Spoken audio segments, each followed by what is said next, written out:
रहते अचल। गहन हो उपसर्ग किंतु ध्यान में रहते अचल। परिसहों की धार मूसल पार कर होते विमल। निर्ग्रंथ था दर्शा रही पावन परम मुनिवर का मन।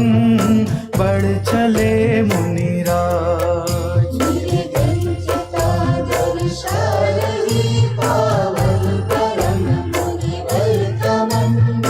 बढ़ चले मुनिराज। महलों का सुख छोड़कर जिन वरों के मार्ग पर बढ़ चले मुनिराज। ओ बढ़ चले मुनिराज। महलों का सुख छोड़कर जिन वरों के मार्ग पर बढ़ चले मुनिराज।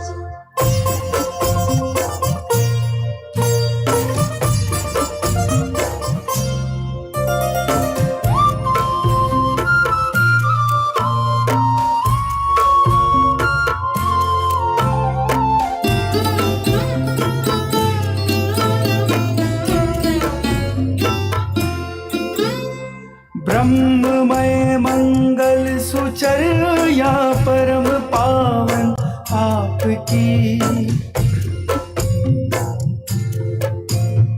ब्रह्ममय मंगल सुचर या परम पावन आपकी। भ्रम रोग हरती मधुर वाणी जीव को अमृतमयी। सर्व परिग्रह त्याग के भी मुनि समता के धनी। बढ़ चले मुनिराज। सर्व परिग्रह त्याग के भी मुनि समता के धनी। बढ़ चले मुनिराज। महलों का सुख छोड़कर जिन वरों के मार्ग पर बढ़ चले मुनिराज। ओ बढ़ चले मुनिराज। महलों का सुख छोड़कर जिन वरों के मार्ग पर बढ़ चले मुनिराज। महलों का सुख छोड़कर जिन वरों के मार्ग पर बढ़ चले मुनिराज। बढ़ चले मुनिराज। महलों का सुख छोड़कर जिन वरों के मार्ग पर बढ़ चले मुनिराज।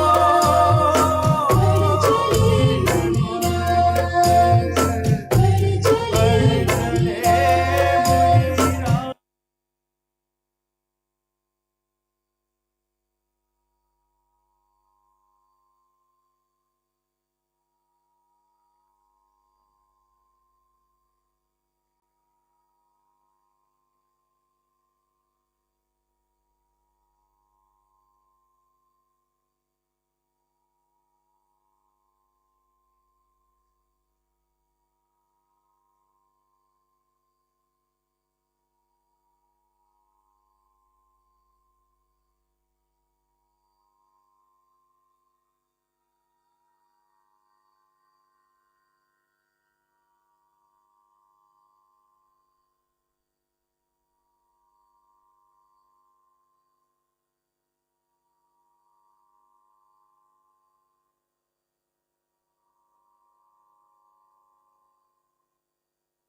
करिए शुरू।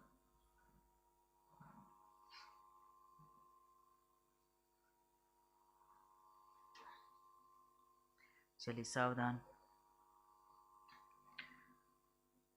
जय श्री ओम नमः सिद्धेभ्यः नमो अरिहन्ताणं नमो सिद्धाणं नमो आयर्याणं नमो वज्रायाणं नमो लोये सव्वसाहूरम्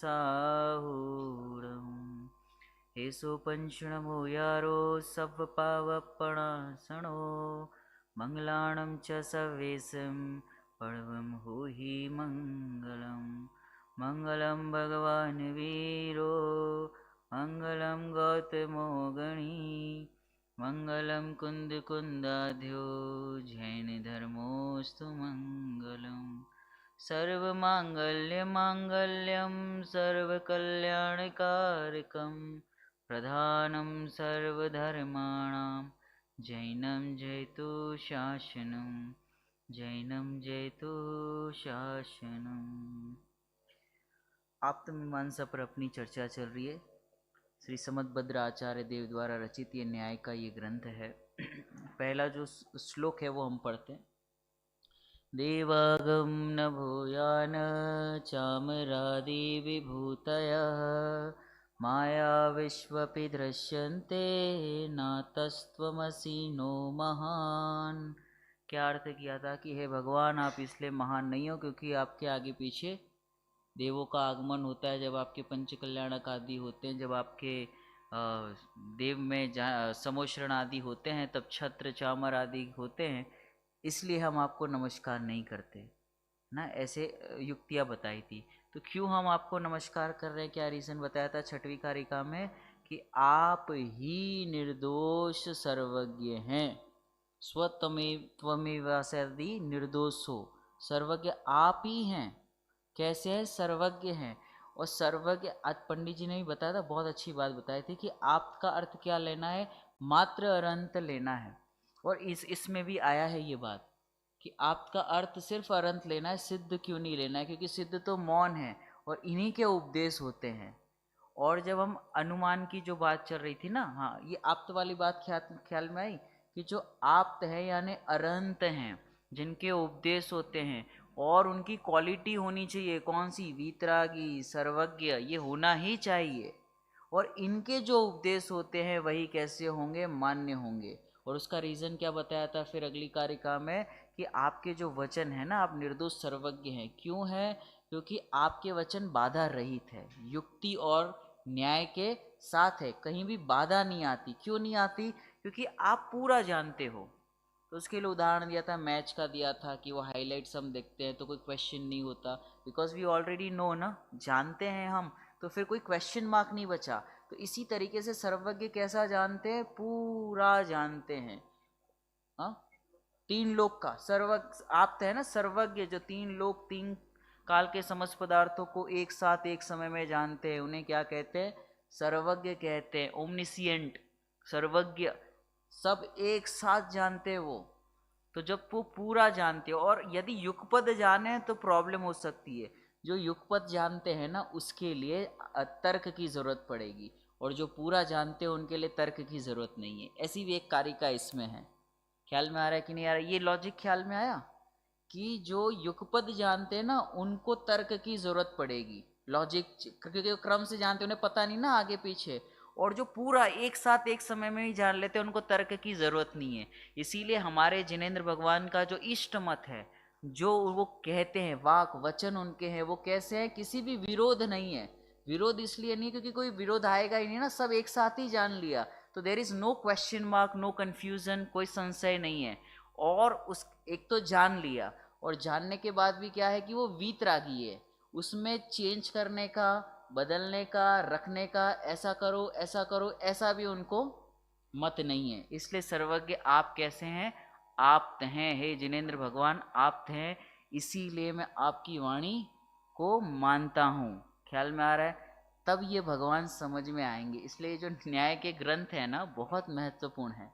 इसलिए कि यदि हमें आप्त की परीक्षा हो गई ना, पंडित जी साहब भी बता रहे थे कि अगर हमने मीमांसा कर ली, उसकी अच्छे से समझ लिया, तो हमें एक तो श्रद्धा हो जाएगी। और जब वो कहते हैं ना कि अध छल का जो होता है ना, क्या कहते हैं उसको, हाँ आधा होता है वो छलकता है। तो ये पढ़ने के बाद ऐसा नहीं होगा। कैसे?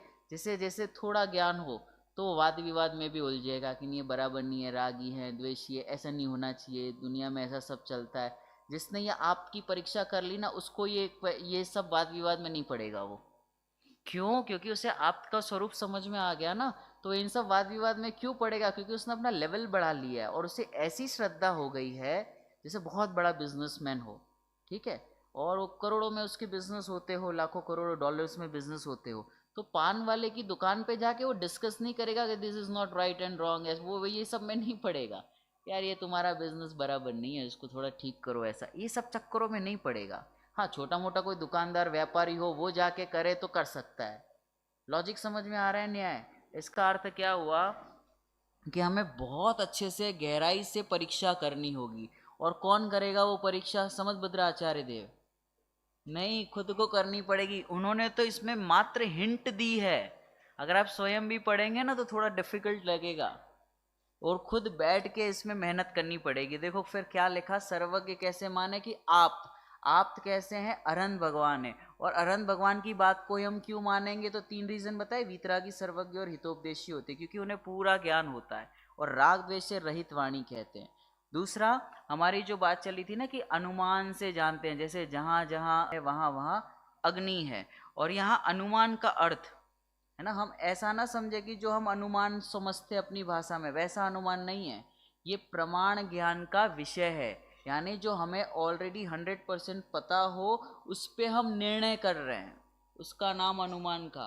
अनुमान मतलब वो हम अंदाजा नहीं लेना है, अंदाजे से काम वाला नहीं है। जैसे ये हमने डिसाइड कर लिया ना कि ये अरहंत भगवान है, ये फाइनल हो गया कि ये कौन है, कि ये महावीर भगवान है। अब उनकी मीमांसा कर रहे, अंदाज नहीं लगा रहे कि ये शायद, वो नहीं होता जैसे वो इहा अवाय आदि के भेद पढ़ते ना मति श्रुत ज्ञान में, तो मति ज्ञान में तो वैसे नहीं कोई होगा, ऐसा वाला अंदाजा नहीं है ये। किसी ने बेल बजाई, वो उदाहरण भी देते ना, बेल बजाए तो कौन है, ऐसा नहीं। यहाँ पे ऑलरेडी डिसाइड हो चुका है कि ये महावीर भगवान है, अब उनकी मीमांसा हो रही है। मतलब वो ऑलरेडी फाइनल हो चुका है कि ये महावीर भगवान है, अब इनकी मीमांसा हो रही है। अब तर्क और युक्ति से हम फाइनल करेंगे कि हाँ ये जिनेंद्र भगवान का जो स्वरूप है वो कैसा है, वीतरागी है कि रागी है। फिर एक बार फाइनल हो गया, उसके बाद जीवन भर कभी फाइनल करने की ज़रूरत नहीं पड़ेगी, कन्फ्यूज़न नहीं रहेगा। कन्फ्यूज़न अर्थात संशय नहीं रहेगा, भ्रम नहीं रहेगा। इसलिए बहुत गहराई से इस न्याय के विषय को समझना बहुत ज़रूरी कि कौन है वीतरागी, किसे कहते हैं भगवान। और आपको एक एक चीज़ बैठ के करनी पड़ेगी और एक कहीं नहीं मिलेगा। जैसे भगवान किसे कहते हैं तो उसका आप गूगल पे भी सर्च करो, भग धातु होती है, उसका अर्थ क्या होता है। तो बैठ के अगर मेहनत की होगी ना तो कहीं धोखा नहीं होगा। और यहीं कहीं से थोड़ा यहाँ से सुना थोड़ा वहाँ से सुना तो जगह जगह धोखा होगा, और वो जगह जगह फंसने के चांसेस तो बहुत है। इसीलिए यहाँ पे क्या बात चल रही थी अपनी, कौन है सर्वज्ञ, कौन है वीतरागी, है ना, वीतरागता की भी बात चल रही थी अपनी। अब हम आगे बढ़ते हैं, ये ख्याल में आया, थोड़ा सा हमने वापस से उसको रिपीट किया। अब आइए 19 नंबर की जो गाथा थी वो हमें कारिका वो हमें लेनी थी। हाँ 19 नंबर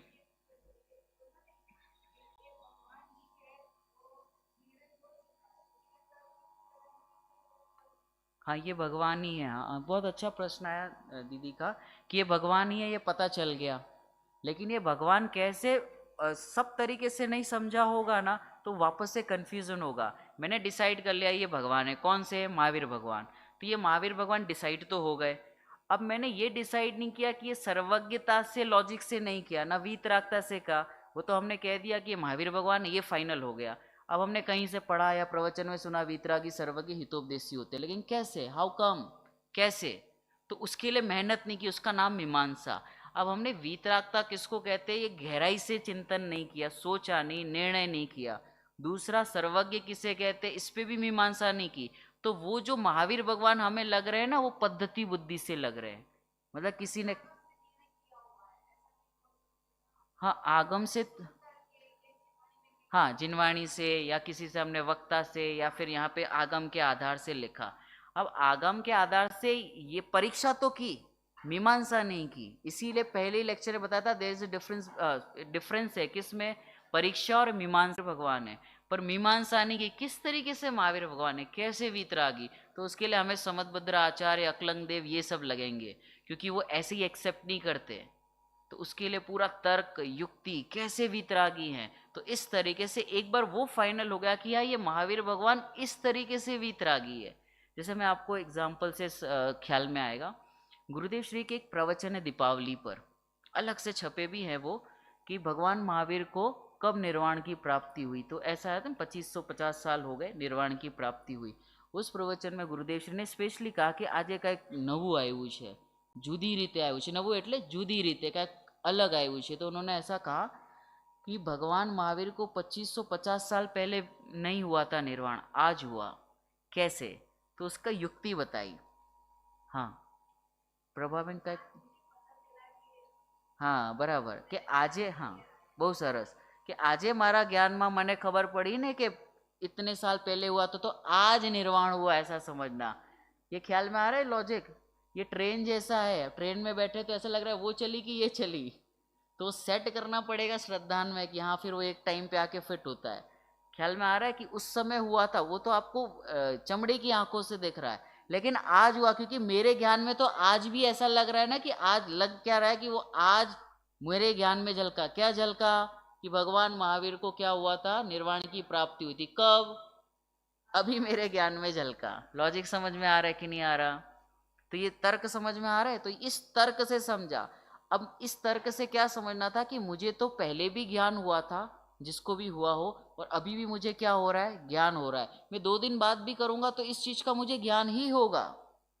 न्याय समझ में आ रहा है कि नहीं आ रहा? इसी तरीके से वीतरागता, सर्वज्ञता और हितोपदेशी का हमें बार बार चेक करना पड़ेगा। चेक माने मीमांसा, क्या भगवान की हर अनुयोग में हित का ही उपदेश दिया है, और कौन से हित का, आत्महित का ही उपदेश दिया है कि नहीं दिया है। अगर ये पक्का निर्णय किया होगा अलग अलग जगह से, तो फिर मजाल है किसी की हमें हिला सके। और ये इसको कहते हैं रियल संस्कार।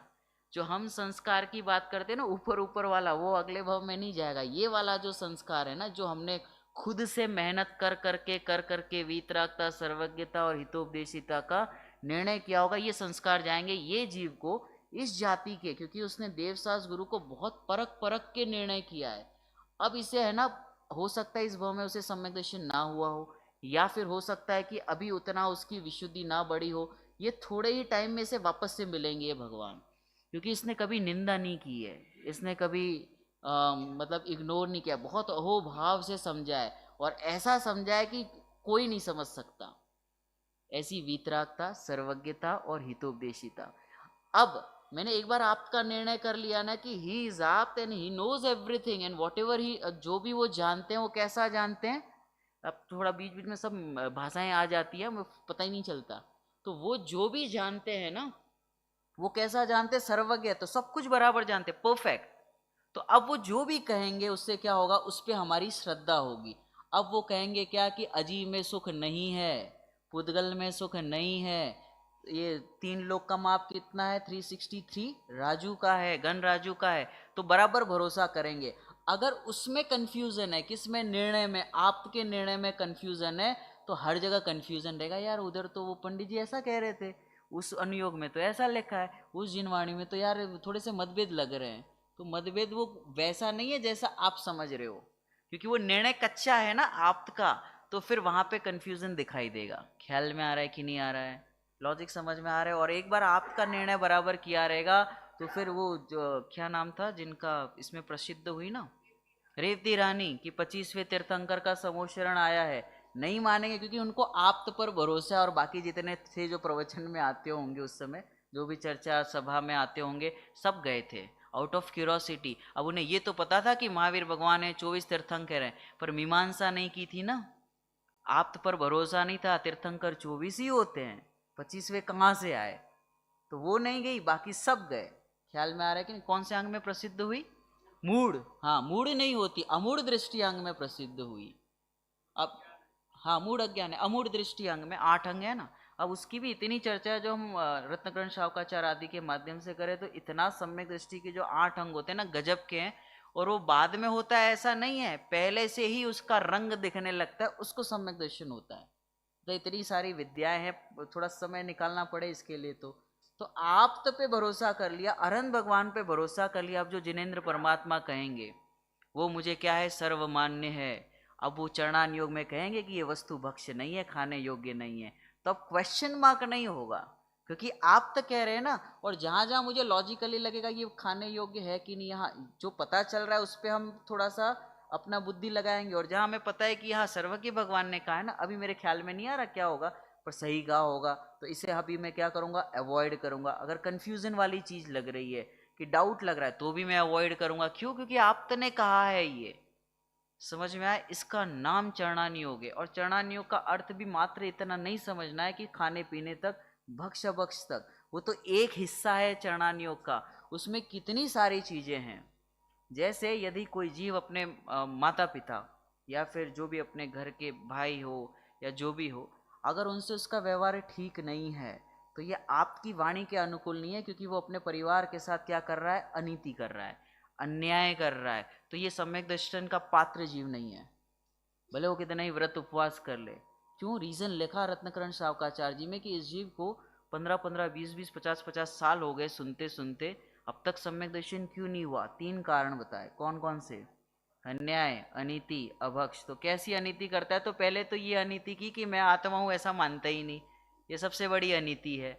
उसके बाद अपने जो घर वाले सदस्य हैं, मतलब वो बाहर वालों के लिए बहुत कुछ करेगा, मंदिरों में दान दे देगा, लेकिन यहाँ पर दूसरों को हॉस्पिटल लेके जाएगा, लेकिन घर पर क्या हो रहा है उसे ख्याल में नहीं है। तो ऐसी अनीति करे। क्या हुआ? करता नहीं है। हाँ, जो भी रीजन हो, जानता भी है। अब आप खुद अब इसको प्रैक्टिकली महसूस करना। जैसे किसी ने ये छोड़ दिया, टमाटर छोड़ दिया और आलू खाता हो, कुछ बैठता है दिमाग में बात कि टमाटर का मेरा त्याग है पर मैं आलू खाता हूँ? कुछ फिट नहीं बैठता ना। इसी तरीके से यदि कोई व्यक्ति अन्न की सेवा करता हो और घर के जो खुद के माता पिता है उसमें रिस्पॉन्सिबिलिटी में आगे पीछे होता हो, तो ये सेट नहीं हो रहा यहाँ पर। जब उसका ये लौकिक वाला भी सेट नहीं हो रहा है तो ये तो पारलौकिक विद्या है। ये कुंद कुंद आचार्य देव को कैसे रिस्पेक्ट करेगा? जो आंखों से दिख रहा है वो उसे जीव नहीं दिख रहे, तो कुंद कुंद आचार्य देव जितने आचार्य हुए वो सब जो पूर्वाचार्य है उस पर वो ट्रस्ट कैसे करेगा अरहंत के सामने? तो वो हाथ जोड़ के जाता है। ख्याल में आ रहा है कि नहीं आ रहा लॉजिक? जो जिनेंद्र भगवान है, आप्त पर भरोसा हो गया ना, तो उनकी बातें सराखों पर, जैसे हमें किसी व्यक्ति पर भरोसा हो जाए फिर उसके बाद वो जो कहे हम उसको फॉलो करते हैं, है ना। कई लोग उसे ब्लाइंड फॉलोअर्स भी कह देते हैं, बट हमें उस व्यक्ति को तो उस पर भरोसा है ना, तो वो फॉलो करता है। ख्याल में आ रहा है? शिवाजी महाराज का नाम आपने सुना होगा। उनको गाइड करने के लिए उनकी माता थी, उनका खुद की बुद्धि कुछ नहीं लगाई, बस उन्होंने कहा कि ये मेरी गुरु है, जो कहेंगे फॉलो करूंगा। बस इस तरीके से उन्होंने सारे युद्ध जीते। ख्याल में आ रहा है? अब वो तो वहां तो चलो राग द्वेष की बातें होती है, यहाँ तो ये आप्त है ना। अब ये कहेंगे वो सत्य ही होगा, लेकिन वो सत्य कहाँ से निर्णय होना चाहिए? मात्र आगम से नहीं, तर्क, युक्ति, न्याय से। और ऐसा सब किया होगा ना, तो आप कभी सुनना फिर इतना निर्णय करके जिनवाणी की कोई अनुयोग की कोई गाथा खोलना, उसमें लिखा होगा हम इक्को खलु शुद्धो। यस, राइट, हम इक्को खलु शुद्धो, ये लिखा है ना ऊपर, मैं एक हूं, मैं शुद्ध हूं। ख्याल में आ रहा है ना? तो इस तरीके से कोई गाथा हो कोई फर्क नहीं पड़ता, लेकिन वो गाथा पे हमें भरोसा होगा, उसमें जो बात लिखी होगी वो 100% राइट लगेगी। हो सकता है अभी मैं उसको जीवन में ना पालता हूँ बिकॉज ऑफ चारित्र, जो दोष चलते हैं, मोहनी चारित्र, मोहनी के कारण, लेकिन मुझे पूरा भरोसा है। क्या भरोसा है? कि रात्रि में पानी नहीं पिया जाता, खून के समान है, परम सत्य बात है। हो सकता है वो किसी के जीवन में दिखे, हो सकता है हमारा चरणान योग अभी इतना अनुकूल ना हो, लेकिन उसे भरोसा पूरा होता है कि ये आप्त की वाणी है ना, वो सर्वज्ञ की वाणी, वो प्रमाणित है, सत्य है, ये जीव पात्र है। ख्याल में आ रहा है कि नहीं आ रहा? ये अभी इसका सब छूटेगा भी और ये प्राप्त भी कर लेगा सम्यक दर्शन। इसे कहते हैं देव शास्त्र गुरु का श्रद्धान करना। अभी तक जो हम पढ़ते हैं ना देव शास्त्र गुरु का श्रद्धान, वो ऊपर ऊपर वाला था। अब ये आपकी परीक्षा पूर्वक करेगा, उसमें बहुत ताकत होती है, तो उस श्रद्धा को क्या मिलता है? बल मिलता है। ख्याल में आ रहा है कि नहीं आ रहा? कठिन तो नहीं लग रहा? अब देखो ये 19 नंबर का जो है, जो कारिका है उसको हम पढ़ते हैं। विधेय प्रतिषेध्यात्मा विशेष्य शब्द गोचर साध्य धर्मो यथा हेतुर्शाप्यपेक्षया। देखो क्या लिखा है इसका अर्थ में, जो विशेषण के द्वारा जानने योग्य है वह, क्या लिखा, जो विशेषण के द्वारा जानने योग्य है वह विशेष्य है, वह विधि और प्रतिषेध करने योग्य ही होता है, क्योंकि वह शब्द का विषय है। जैसे साध्य, साध्य का जो धर्म एक विवक्षा से अहेतु रूप भी होता है। कड़ल का है कुछ ख्याल में आया? अब देखो इसका अर्थ क्या है। वस्तु भाव भावात्मक है, सिंपल है एकदम, थोड़ा सा इसको थोड़ी सी मेहनत करेंगे तो समझ में आ जाएगा। वस्तु में मुख्य गौण नहीं होता, ये हमने बात समझी है। वस्तु में नहीं होता तो कहाँ होता है? वचन में होता है ना, वचन में मुख्य गौण होता है। अब क्या लिखा कि जो विशेषण के द्वारा जानने योग्य है विशेष्य है। जैसे हमें किसी वस्तु को जानना हो तो हम विशेषणों से जानते हैं। माइक, तो कैसे पता चला कि इसको माइक कहते हैं? कुछ संज्ञा है ना उसका, कि हमने इसका नाम माइक रखा है तो इस शब्द से हमने इस माइक को जाना। अब देखना ये धीरे धीरे विषय कितना अलग और डेप्थ में जाएगा। हमने जैसे इसको माइक जाना तो ये माइक शब्द से ये माइक वस्तु पकड़ में आई। ख्याल में आ रहा है कि नहीं आ रहा? अब ये वस्तु पकड़ में आई। अब विशेषण से विशेष्य को जानना, इसमें बड़ी ताकत है। अब इसमें लिखा हुआ नहीं मिलेगा वो। कैसे? अब किसी वस्तु को गहराई से जानना हो और या अहोभाव से जानना हो, क्यूरोसिटी से जानना हो, तो उसको विशेषणों का प्रयोग करते हैं। जैसे जैसे किसी ने अपने को ड्राइंग दिखाई, या कोई छोटा बच्चे आते हैं ना, बोले कि इसको ये बनाया है, अब वो छोटा मोटा घर बनाया, तो क्या ओके गुड, तो उसमें क्या कुछ दम लगता है? अरे वाह इतना बढ़िया सुंदर बहुत गजब, तो उसमें क्या होगा? उसे उत्साह आएगा। तो विशेषण से विशेष्य को बल मिलता है। ख्याल में आ रहा है क्या कह रहे हैं? वस्तु को गहराई से जानने के लिए विशेषणों का प्रयोग किया जाता है। इसको कहते हैं भाषा विज्ञान। भाषा माने लैंग्वेजेस नहीं समझना। तो विशेषण, तो विशेषण क्या है? अभी आत्मा को जानने के लिए, क्योंकि मैं डायरेक्ट बहुत सारे एग्जाम्पल ना देते हुए सीधा विषय की ओर, अब आत्मा को जानने के लिए कौन से विशेषणों का प्रयोग करें? अगर आप कुंद कुंद आचार्य देव की हमने 415 गाथाएं पढ़ी है, कल पूछा था ना बहनों ने कि वो क्या विशेषण है, कैसा है आत्मा, तो कुछ विशेषण हमने बताए थे। निर्विकार, निर्विचार, और क्या बताए थे? हाँ, अकर्ता और टंकोत्कीर्ण। ये सब शब्दों को हटा दो, फिर आप समय सारजी पढ़ो, दम उसमें मजा आएगा कि नहीं आएगा? तो देखो क्या लिखा कि वस्तु कैसी, जो विशेषण के द्वारा जानने योग्य है। क्या जानने योग्य है? मेरा ज्ञान जो जानने योग्य है। कैसा है मेरा ज्ञान? तो मेरा ज्ञान कैसा है? Pure, complete, whole, perfect, perfect है, कंप्लीट है, परिपूर्ण है, इसमें कोई चीज आती नहीं जाती नहीं, इतना मस्त ज्ञान है। तो विशेषणों के द्वारा उस वस्तु को जानना। नाउ अब इसको न्याय से कैसे जाने? तो जैसे उत्तर इसमें दिया ऐसा, जैसे वो अग्नि का उदाहरण दिया था, ये इसी ग्रंथ का है उदाहरण। जैसे वो अग्नि है, तो अग्नि को किससे जाना हमने? कि वो जहां जहां धुआं है वहां वहां अग्नि है। अब ये गाथा जो है ना, हेतुत्व और अहेतुत्व की है। अग्नि है, जहां जहां धुआं है वहां वहां क्या है? अग्नि है, ये हो गया हेतु। अब अहेतुत्व क्या होगा? कि जहां धुआं नहीं है वहां अग्नि नहीं है, इसको कहते हैं अहेतुत्व। जैसे जहां जहां, अब इसको ये उदाहरण समझ में आ गया, धुआं है तो अग्नि होगी, और बाकी के लिए क्या होगा? कि बाकी जो जगत में जितनी वस्तुएं हैं वो धुआं नहीं है ना, तो अग्नि नहीं होगी। ऐसे ही जहां जहां ज्ञान है वहां वहां आत्मा है, जहां जहां ज्ञान है वहां वहां आत्मा है, और जहां जहां ज्ञान नहीं है वहां वहां आत्मा नहीं है। न्याय ख्याल में आया? जहां जहां धुआं है वहां वहां अग्नि है, ऐसी जहां जहां ज्ञान है वहां वहां आत्मा है। ज्ञान कहा ना, शुभ भाव अशुभ भाव नहीं, क्या सुबह वाली गाथा, पुण्य पाप अधिकार वाली। जहां जहां शुभ भाव है वहां वहां आत्मा नहीं है, क्योंकि वो अहेतु में चला जाएगा। हेतु तो ज्ञान ही लगेगा, फिर वो पुण्य पाप अधिकार लो, आश्रव अधिकार लो, शुभ भाव में अशुभ भाव में आत्मा नहीं है, ज्ञेयों में आत्मा नहीं है, क्योंकि वो अहेतुत्व है। ऐसा निर्णय किया होगा तो क्या होगा? उस श्रद्धा को क्या मिलेगा? बल मिलेगा। मतलब कि अजीव द्रव्य में सुख नहीं है। अब सुख की अपेक्षा से बात करते हैं। सुख गुण किसका है?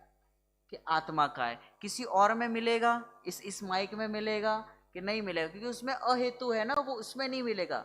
वो गुरुदेव श्री की भाषा में कहे तो कहाँ कुआ माँ होए तो हवाड़ा माँ, नहीं नहीं नहीं ऐसा, हाँ हवाड़ाમાં હોય तो आवे, जो मतलब कुएं में होगा तो आएगा ना, उदाहरण ऐसा भाव आप समझ लेना। तो जहां सुख है वहां से आएगा ना। अब हम अपेक्षा क्या कर रहे हैं, शरीर से मिल जाए, कोई हमें दो शब्द अच्छे कहे तो मिल जाए, अहेतुत्व है, गलत जगह दिमाग लगा रहे हैं। जैसे बताया था, पानी को अगर हम क्रश करेंगे, उसको ऐसे ऐसे करेंगे तो कुछ हाथ आने वाला है, आकुलता ही आएगी। ऐसे विषय भोगों में कितना भी लग जाए वहां से सुख आने वाला नहीं है, अहेतुत्व है, मिलेगा ही नहीं, तीन काल में संभव नहीं है ऐसा। अब ऐसी जगह वो अग्नि को ढूंढ रहा है जहां धुआं दिख ही नहीं रहा। ये तो ऐसा हो गया जैसे वो हिरण वो रेगिस्तान की रेत को देख के ऐसा समझता है वहां पे पानी, और दौड़ता हुआ जाता है, पास में जाता है, फिर क्या होता है, उसे लगता है ये पानी नहीं, ये तो रेती है।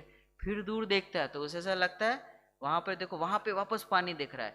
ऐसा भागते भागते भागते भागते थक जाता है। 12 भावना में हम पढ़ते भी हैं। तो बताओ कि ये हिरण कहाँ मिलता है, ये हिरण कहाँ, राजस्थान का है। ये हम जितने बैठे हैं ऐसे ही है। चलो आज सुबह थोड़ा खाने का जमा नहीं, शाम को थोड़ा ठीक हो जाएगा, थोड़ा वो कहते हैं ना कहीं बाहर जाते हैं तो ब्रंच करी लेवानो, सरखी रीते हैं कि वो क्या बोलते हैं, नाश्ते को क्या अच्छे से कर लिया, उसको क्या कहते हैं, हैवी हैवी कर लिया है ऐसा। अब वो हैवी में इतना दम है ना, तो सामने वाले को भी लगता है इसने दबा के खाया है, अब इसको पूरे दिन की जरूरत नहीं पड़ेगी। भाषा समझ में आ रही है। अब वो हैवी का अर्थ क्या होता है पता है, वो सामने वाला भी क्या समझता है, क्योंकि उसके खाने में सुख बुद्धि है ना, कि खाने से पेट भरता है, ऐसी सुख बुद्धि है ना, तो उसे ऐसा लगता है अब ठीक है। और किसी ने नहीं खाया, बेचारो भूखो है। वो तुम्हें लग रहा है ऐसा, एक्चुअल में ऐसा है नहीं। राइट, हेतु समझ में आ रहे कि नहीं आ रहे।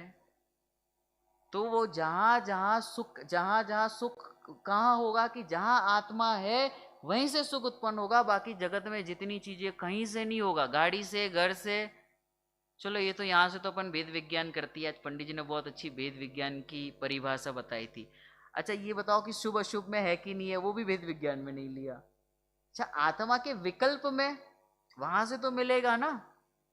तो मैंने तो जितने ज्ञानी देखे, जितने भी जिनको भी निर्विकल्प अनुभूति हुई है, उसके पहले ऐसे ही विकल्प होते थे, शुभ भाव के ही, उत्कृष्ट शुभ भाव का वेद विज्ञान चलता है।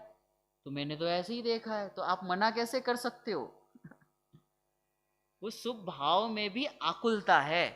आप ट्राई करके देख लेना, आंख बंद करके, मैं शुद्ध हूँ बुद्ध हूँ, फिर ऐसा लगेगा कि थोड़ा कुछ हो नहीं रहा, विकल्प बहुत चल रहे, निर्विकल्प नहीं हो रहा। तो विकल्पों से निर्विकल्प नहीं हुआ जाता, विकल्पों से एकत्व ममत्व कर्तत्व भोक्तत्व बुद्धि छोड़ने से निर्विकल्प हुआ जाता है। गजब की विद्या है ये। ख्याल में आ रहा है, हेतु समझ में आ रहे कि नहीं आ रहे। तो सुख कहाँ से मिलेगा, तो अपना अभी ये पढ़ते पढ़ते निर्णय होना चाहिए क्या, कि सुख मिलेगा तो ज्ञान आत्मा इसका अवलंबन लेने से ही मिलेगा, बाकी कहीं से मिलने वाला नहीं है। जब ऐसा निर्णय हो जाएगा तो क्या होगा, क्या हम घूमने फिरने खाने पीना बंद कर देंगे कि नहीं, वहां पे वो करते हुए ऐसा निर्णय हो जाएगा क्या, कि इसमें सुख नहीं है, सुख तो यहाँ से मिलेगा ना। तो उस तरफ की जो गृद्धता थी, जो आसक्ति थी ना, उसमें फ्रीक्वेंसी कम हो जाएगी, इंटेंसिटी कहते हैं उसको। इंटेंसिटी क्या हो जाएगी, कम हो जाएगी। अब फिर उसमें दम नहीं रहेगा। मिल जाए तो ठीक है, नहीं मिले तो कोई बात नहीं, क्या फर्क पड़ता है। वैसे ही उसमें सुख तो है नहीं।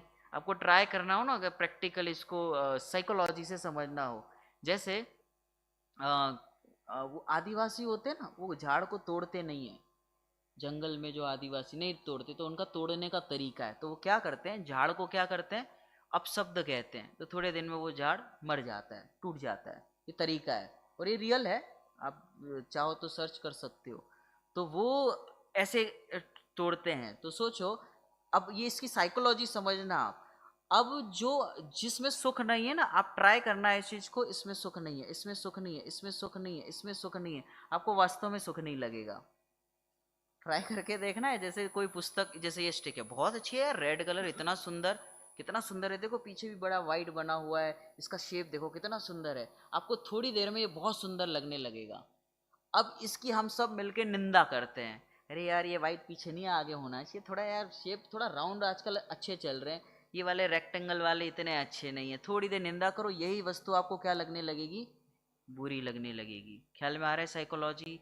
तो अब देखना, जहाँ सुख नहीं है, ये तो चलो उदाहरण था, जहाँ सुख नहीं है वहाँ बार बार सुख नहीं बोलने से क्या होगा, वहाँ से आसक्ति कम होगी। और जहाँ से सुख उत्पन्न होता है, अब इसके पीछे का साइंस समझना। एक झूठ को बार बार बोलने से सत्य लगने लगता है, एक झूठ को आप बार बार बोलो, सत्य लगता है कि नहीं लगता है, जैसे उल्लास भाई, आपका नाम किसी ने रखा होगा बचपन में कि ये उल्लास भाई हैं, ये दिलीप भाई हैं, ये पंडित जी हैं।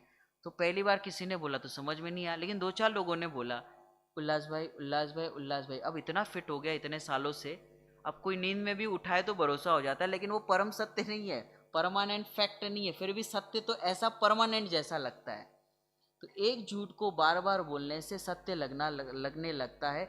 तो ये जो सत्य है वो बार बार, भले अभी झूठ जैसा लग रहा है, बार बार बोलने से सत्य क्यों नहीं लगेगा?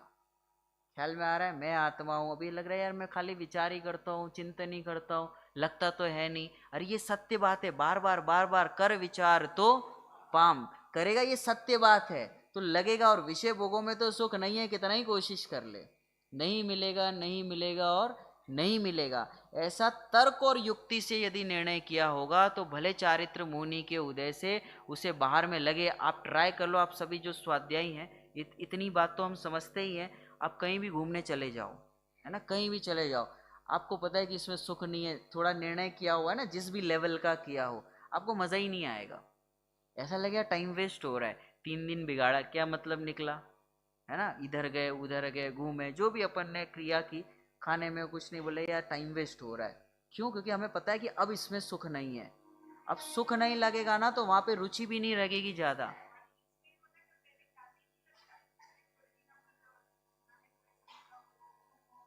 हाँ हाँ, अब बहन ने ऐसा कहा कि पहले नहीं लगता, पहले दिन 2 दिन नहीं लगता, और तीसरे दिन जब वो खाने का नहीं मिलता ना ढंग का, तो कड़ी खिचड़ी सब याद आता है।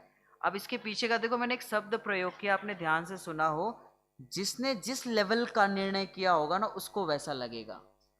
जैसे मैं आपको उदाहरण से समझते हैं इस चीज को, जिसने जितना निर्णय किया होगा उसको उस समय लगेगा, जिसने थोड़ा निर्णय किया ना उसको तीसरे चौथे दिन ही लगेगा, क्योंकि वो तो एंड में ही वैसे ही कर्मबद्ध पर या एंड में लगाता है।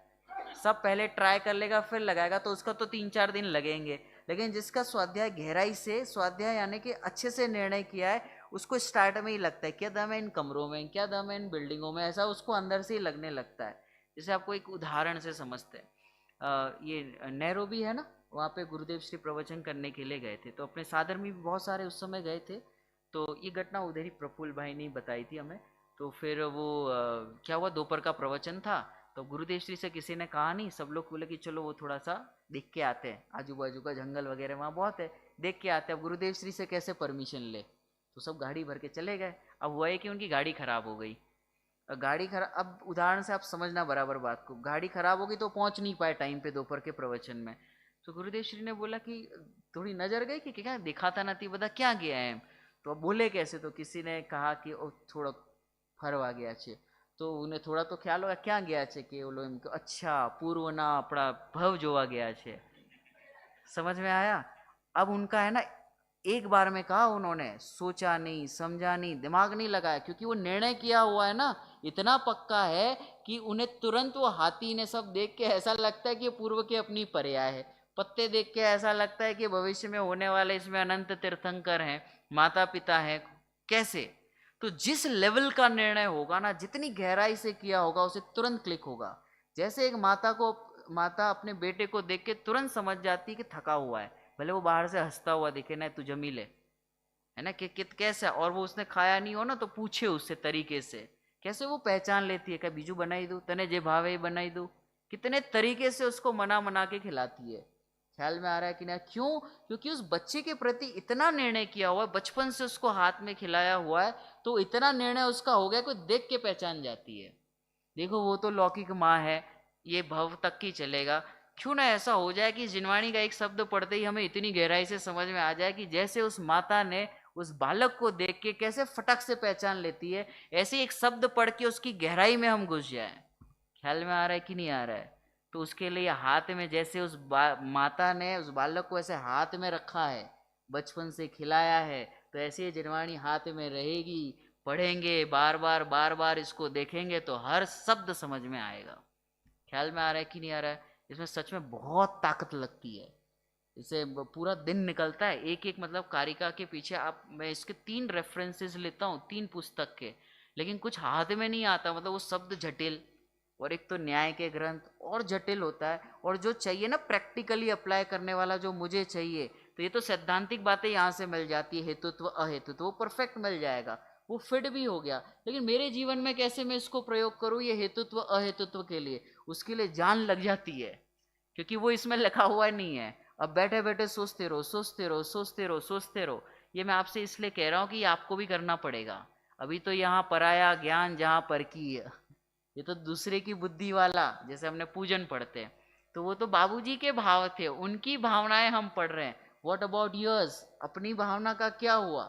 कभी हमने भगवान से बात ही नहीं करी। अभी तो वो कहते हैं ना, रेंट वाले घर पे रह रहे हैं, दूसरे के भावों का प्रयोग अवलंबन ले लेके भगवान की पूजा कर रहे हैं। हमने कभी खुद भगवान से तो बातें ही नहीं की, क्योंकि टाइम ही नहीं है ना आपके बारे में विचार करने का, कौन है सर्वज्ञ, कौन है त्रिलोकीनाथ, टाइम ही नहीं मिलता हमारे पास। क्यों?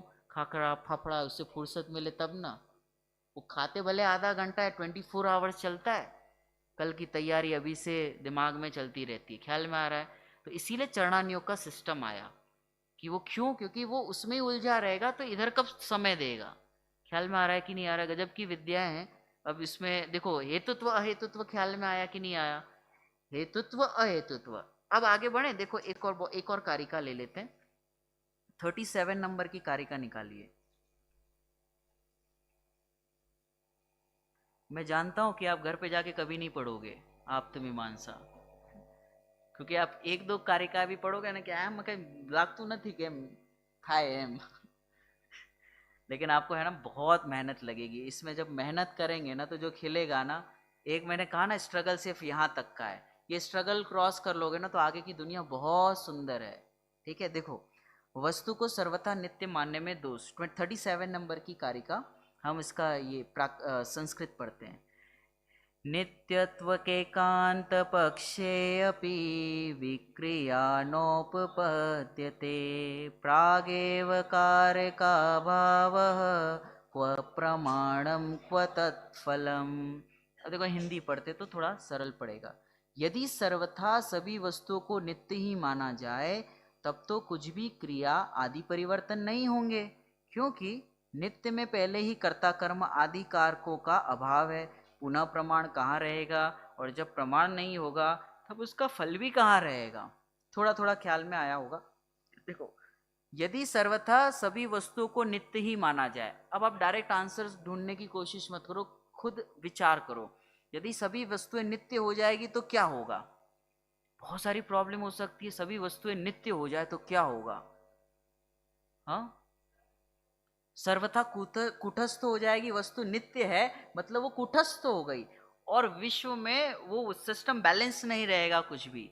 जैसे हमें रहता है ना कि हमारे कोई प्रियजन हो और उनका वियोग हो जाए, है ना, घर में होते हैं बच्चे हो या कभी कैसा कुछ हुआ, कभी चिंता नहीं करना इस चीज़ की। देखो ये जो कारिका है ना, इससे आप फ्री हो जाओगे। हालांकि इसमें नहीं लिखा है लेकिन आप इस पर सोचना। अगर सपोज घर के जितने सदस्य हैं सब अपने साथ ही रहे तो क्या होगा? सब बीमार लोग बैठे हैं, कितना कितना गेहूं चावल इकट्ठा करना पड़ेगा, इसका अंत ही नहीं है। अच्छा है कि ट्रांसफर होता है। कई बार हम बोर नहीं हो जाते, यार कंटाड़ा, चिंता मत करो, थोड़ा सा बी रिलैक्स, थोड़ा हैव पेशेंस, थोड़े टाइम में वो कषाय का स्वरूप बदलता है, क्योंकि वस्तु नित्य नहीं है ना। ये जिसकी बात चल रही है नित्य, वो बदलता रहता है। Only one thing is permanent in this world, that is change. Change जो है, पर्याय का जो परिणमन होता है, वो अच्छी चीज है। अगर परिणमन नहीं होगा तो मिथ्या दृष्टि रहेगा, कभी कोई भगवान बनेगा ही नहीं। तो ये जो परिणमन की व्यवस्था है ना, बहुत सुंदर है। जैसे एक कपड़ा है, अगर इसका परिणमन ही नहीं हो तो सब कपड़ों की दुकान बंद हो जाएगी। ख्याल में आ रहा है? तो परिणमन अच्छा है। ऐसी ये जन्म मरण जो संयोग की अपेक्षा से कहा जाता है वो भी अच्छा है। अपन 5, 10, 15, 20, 50 साल जो साथ में रहते हैं, इतने ग्रजेस होते हैं, क्या कहते हैं, बैर एक दूसरे से होता है ना, औदैहिक भाव को पकड़ के रखते हैं। अरे इनका हमें पता है क्या है, ऐसा आपने से 50 साल में ही कर लिया ना। सोचो सब के सब भी यहाँ पे होते तो कितना बैर बढ़ता, कितने झगड़े बढ़ते, कितनी समस्याएं हो जाती है। अच्छा है ये नित्य वाला ये परिवर्तन का सिस्टम है, नहीं तो बहुत समस्याएं हो जाती। इसलिए समय रहते ही निकल जाने में अच्छा है, चाहे कोई और निकले चाहे हम निकले। एंड बाय द वे कोई कहीं जाता ही नहीं। जैसे पंडित जी ने बहुत अच्छा लॉजिक दिया था कि ये पेन है वो घूमते ही नहीं, बस मेरे ज्ञान का विषय अभी नहीं बन रहा। इसी तरीके से 3 लोक में कोई जीव कहीं जाएगा ही नहीं, 3 लोक में ही रहेगा, इससे बाहर जा ही नहीं सकता। अब वो ये अलग बात है कि मेरा राग है कि मैं चाहता हूं मेरे पास रहे। एंड अगर आप गहराई से साइंस से भी बात करेंगे ना, वैसे भी वो व्यक्ति आपके पास में नहीं है। जो व्यक्ति हम कह रहे हैं ना कि अभी देह परिवर्तन हो गया, तो वो वैसे भी हमारे पास नहीं था। कैसे? जिस तरीके से सुबह लॉजिक दिया था कि मैं देवलाली में नहीं हूँ, देवलाली में मैं हूँ, ऐसा मुझे ज्ञान हो रहा है। ऐसे ही जो मेरे पिताजी हैं, माताजी हैं, वो मेरे पास अभी नहीं है, मेरे ज्ञान का गेय बन रहे हैं, और जाने के बाद भी वो ज्ञान का ही गेय बनेंगे। क्योंकि वो जो पूरा स्कंद हमें दिख रहा है ना पुद्गल का, वो वैसे हमारे पकड़ में नहीं आता, वो तो मोटा मोटा हमें दिखता है, वो मेरे ज्ञान का गेय ही बन रहा है। अब कैसा गेय बनेगा कि वो हमारे पास नहीं रहे, ऐसा गेय बनेगा। तो इसमें रोने की क्या जरूरत है? वो चारित्र के जो वश होकर हमें राग होता है वो अलग चीज है, लेकिन यहीं पर है ना, तीन लोक में ही कहीं वो व्यक्ति है, बस मेरे पास नहीं है। तो वैसे भी मेरे पास कोई नहीं है। 24 घंटे में कितनी देर रहते हो जब अपने माता पिता साथ में? कितनी देर? लॉजिकली भी विचार करें तो आधा घंटा, मुश्किल से 1 घंटा बैठता है। ये भी ओवर बता दिया। लेकिन नहीं बैठता ना, तो वो जो अब जो कर रहा है ना, जाने के बाद वो नाटक कर रहा है। नाटक मतलब समझ में आ रहा है? वो भले उसका रियल आंसू हो, लेकिन वो नाटक कर रहा है। क्यों? क्योंकि उसे वस्तु व्यवस्था अभी समझ में नहीं आई थी, तो उसे ऐसा लगता है अब होने चाहिए। जब थे तब तुमने क्या किया? ख्याल में आ रहा है कि नहीं आ रहा? तब तो साथ में बैठे नहीं, तब तो समय बिताया नहीं, अब जाने के बाद तुम अफसोस कर रहे हो। तो ये तो तुम अनादिकाल से ही कर रहे हो, तुम माता पिता का अफसोस नहीं कर रहे हो। यहाँ पे जो राग है ना तुम्हारा, एक ये मोबाइल भी गिर के खराब हो जाता है ना, तो उसको भी जीवन भर याद रखते हो कि चला गया, चला गया। हाँ हाँ हाँ, वो तो फॉर्मेलिटी है, पर वो मोबाइल चला गया उसको भी जीवन भर याद रखता है कि मैं जब गांव से आया था तब लोटा लेके आया था। तो साथ में लोटा भी नहीं जाने वाला है। क्या कहानी बता रहे हो? जो कहानी तुम बता रहे हो उसका कोई अंत नहीं है, और उसको कोई सुनने तैयार नहीं है। एक बार थोड़ा इंटरेस्ट से सुनेगा, फिर चौथी पांचवी बार सुनाओगे ना, हमने रोज नूछे रामायण। सच में बता रहा हूँ, एक घटना ऐसी है कि क्या कहें, ऐसे वैराग्य उत्पन्न करे। सच्ची वाली है।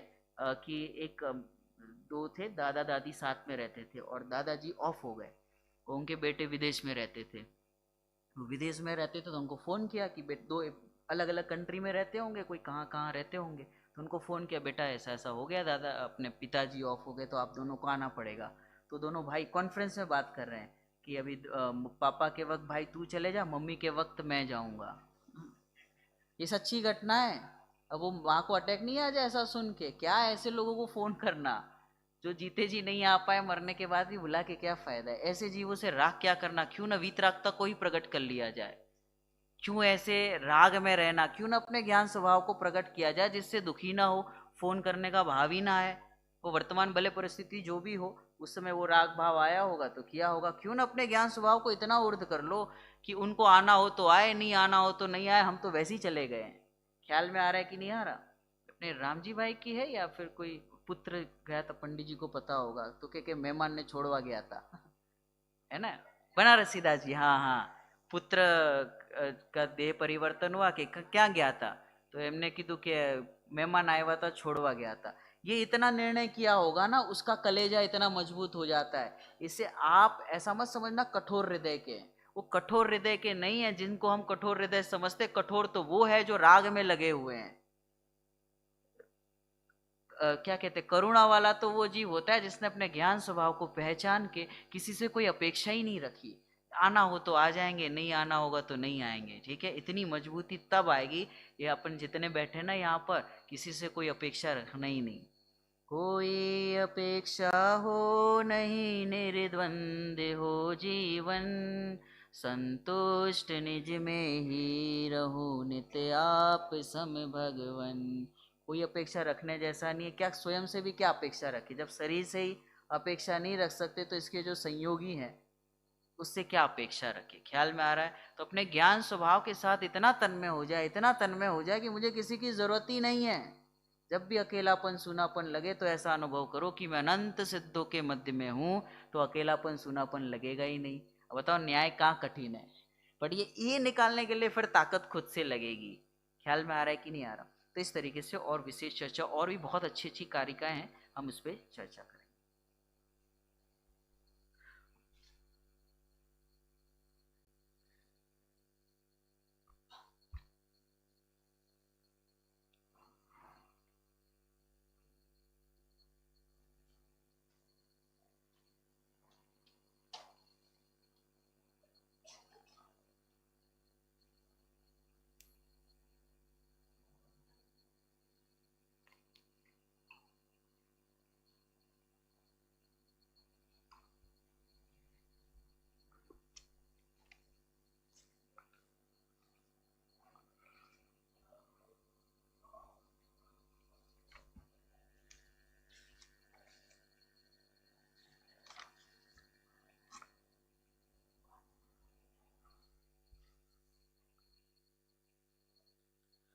ओम नमो सिद्धेभ्य। जय श्री ओम नमो सिद्धेभ्य। नमो अरिहंताणं नमो सिद्धाणं नमो आर्याणं नमो उवध्यायाणं नमो लोये सौवसा। ओंकारमिन्दुसंयुक्तं नित्यं ध्यायन्ति योगिनां कामदं मोक्षदं चैवे ओंकाराय नमो नमः। मंगलम भगवान वीरो मंगलम गौतमो गणी मंगलम कुंकुंदार्यो जयेन्द्रमस्तु मंगलम सर्वमंगल मांगल्यम सर्वकल्याणकारकम प्रदानम सौधर्मानां जैनम जेतु शासनम निज स्वरूप को परमरस जामे भरो अपार बंदो परमानंदमय समय सारे। श्री समय सार जी परमागम कर्ता कर्माधिकार गाथा नंबर 77 पेज नंबर 143 143। सुबह अपनी चर्चा गाथा नंबर 76 के माध्यम से इस प्रकार चली थी कि भगवान आत्मा जो ज्ञान स्वभाव रूप भी है और ज्ञेय स्वभाव रूप भी है, जानने वाला भी है और जानने में आने वाला भी है। ऐसा भगवान आत्मा का स्वभाव है और स्वभाव का कभी अभाव नहीं होता, सदा काल रहता है।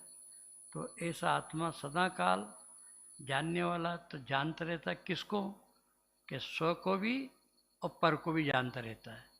और जानने में आने वाला है तो पर के जानने में भी आने वाला है और स्वयं के जानने में भी आने वाला है। समझ में आ रही बात क्या? ज्ञेय स्वभाव और ज्ञान स्वभाव रूप भगवान आत्मा है, तो वो स्वयं के जानने में भी आता है और पर के जानने में भी आता है। क्योंकि ज्ञेय स्वभाव रूप है ना, तो ज्ञेय स्वभाव है तो पर के जानने में आएगा। अभी अपन यहाँ बैठे हैं तो सिमंदर भगवान के ज्ञान के ज्ञेय अपन बन रहे हैं और अपने में प्रमेत नाम का गुण है, इसलिए अपन स्वयं अपने ज्ञान के ज्ञेय भी बन रहे हैं। तो ऐसा ज्ञेय स्वभाव रूप भी आत्मा और ज्ञान स्वभाव रूप भी आत्मा के पर को भी जानता है और स्वयं को भी जानता है। पर के जानने में भी आता है, स्वयं के जानने में भी आता है। तो ऐसा ज्ञेय ज्ञायक स्वभाव स्वरूप भगवान आत्मा अपने ज्ञान का कर्ता तो होता है, लेकिन जो पर को जानता है उन पर को जानते हुए भी पर का कर्ता नहीं होता। ये बात अपन ने 76 नंबर की गाथा के माध्यम से सुबह थोड़ी चर्चा की थी कि बहुभांति पुद्गल सबों को पुद्गल कर्म सब ज्ञानी पुरुष जाना करे, पर द्रव्य पर्यायों न प्रण में नहीं ग्रह नहीं उपजे। क्या? क्यों? अनेक प्रकार के पुद्गल कर्मों को, मतलब पुद्गल द्रव्य को, पुद्गल के कार्यों को, पुद्गल द्रव्य के कार्यों को, पुद्गल द्रव्य भी अनेक और उनके परिणाम कार्य भी अनेक। तो अनेक प्रकार के पुद्गल द्रव्यों को, उनके परिणामों को, उनके कार्यों को भगवान आत्मा ज्ञान स्वभावी होने के कारण से जानता रहता है ना, परंतु उनका कर्ता नहीं होता। इसका हेतु दिया था। क्या हेतु दिया था उसका? अभी हेतु आया था ना, क्या आया था मालूम है?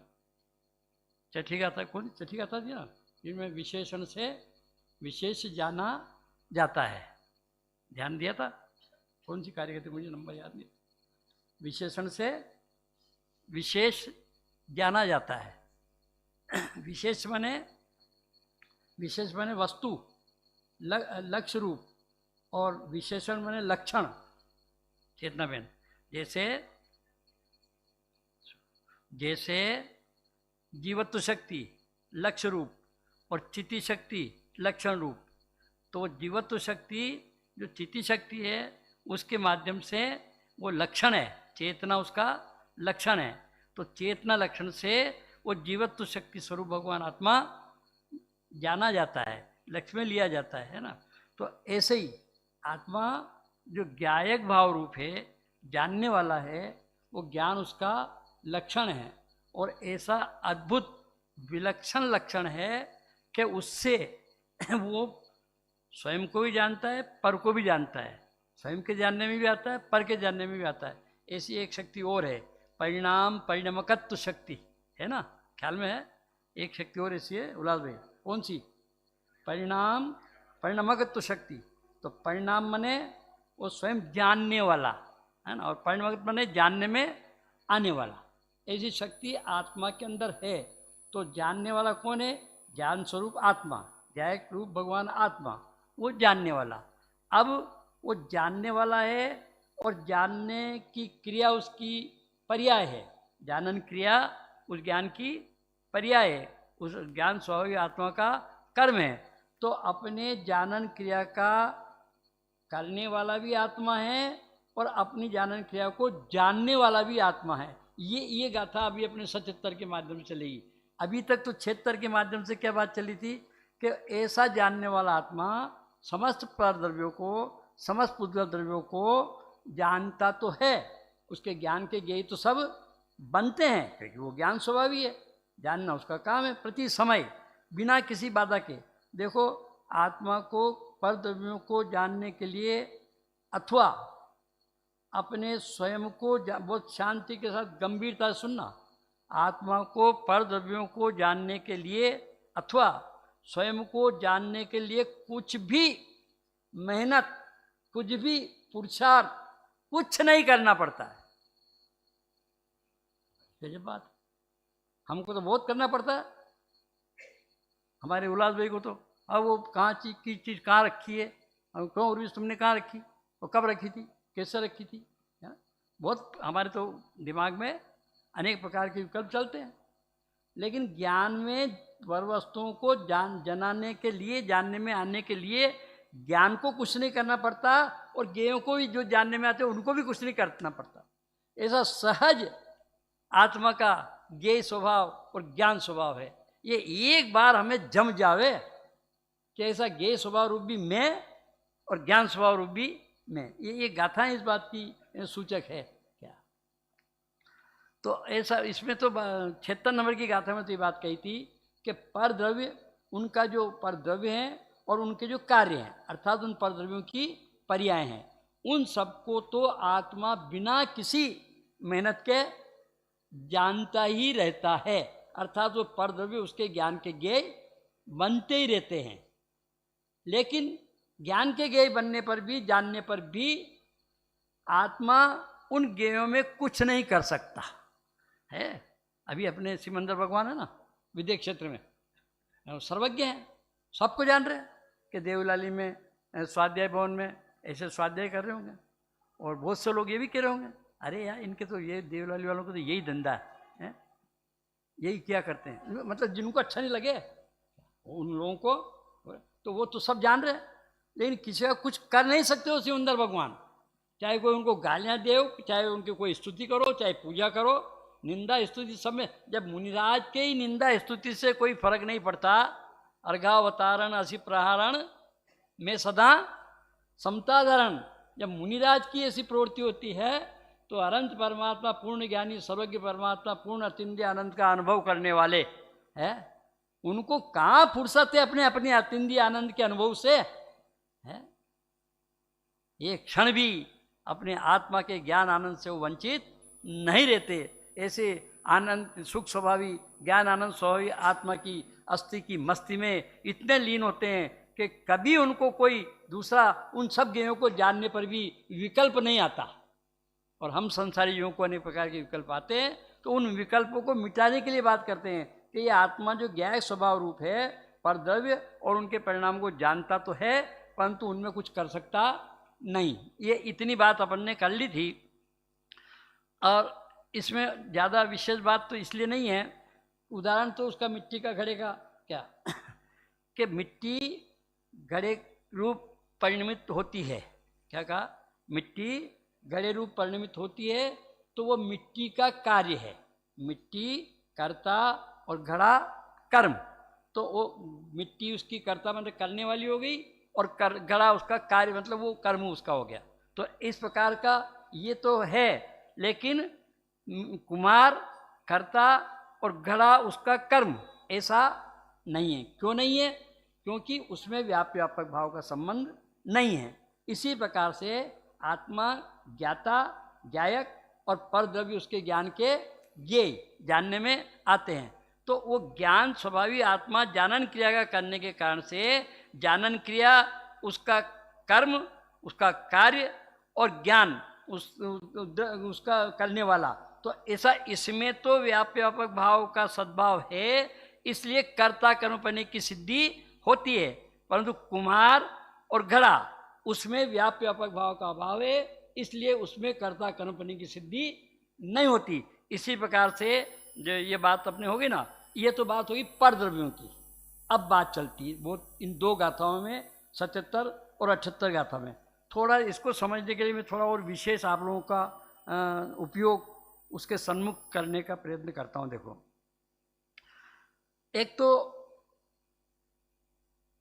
जीव जो चेतना स्वरूप है ना, चित्ती लक्षण, चित्ती जिसका लक्षण है चेतना, और जिसके कारण से वो कभी अजड़त्व स्वरूप है, जिसका अजड़त्व पना है, जिसके कारण से कि कभी वो जड़ नहीं होता, ऐसा चेतना लक्षण जो ज्ञान दर्शन चेतना रूप है।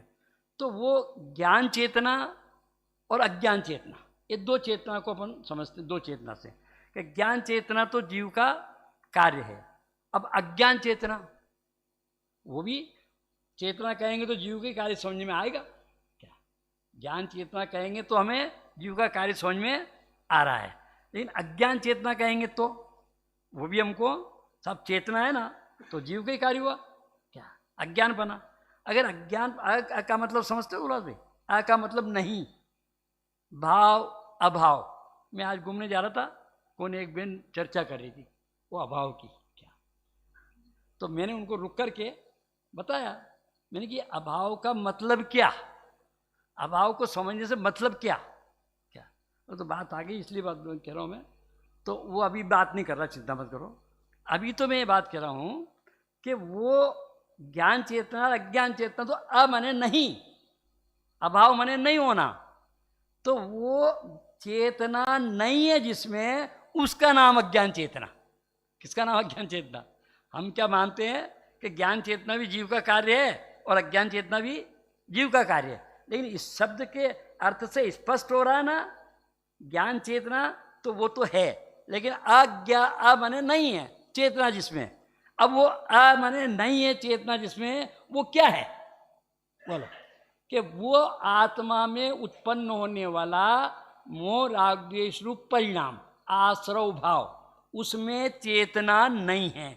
वो उसको कर्म चेतना कहते हैं। वो अज्ञान चेतना को कर्म चेतना और कर्म फल चेतना के रूप में विभाजित किया ना। तो कर्म चेतना क्या होला भी समझ में आ रही बात है कि वो कर्म अज्ञान चेतना दो प्रकार की, ज्ञान चेतना तो ज्ञान चेतना रूप। अब वो अज्ञान चेतना दो प्रकार की, कौन कौन सी? एक कर्म चेतना और एक कर्मफल चेतना। तो इस 77वीं गाथा के माध्यम से तो कर्म चेतना की बात करेंगे और 78 के माध्यम से वो कर्मफल चेतना की बात करेंगे। वहाँ तो उनने स्पष्ट रूप से परद्रव्यों की बात करी। समझ में आ रही बात? तीनों गाथाएं लगभग एक सी है क्या, लेकिन उसमें थोड़ा थोड़ा सूक्ष्म अंतर है।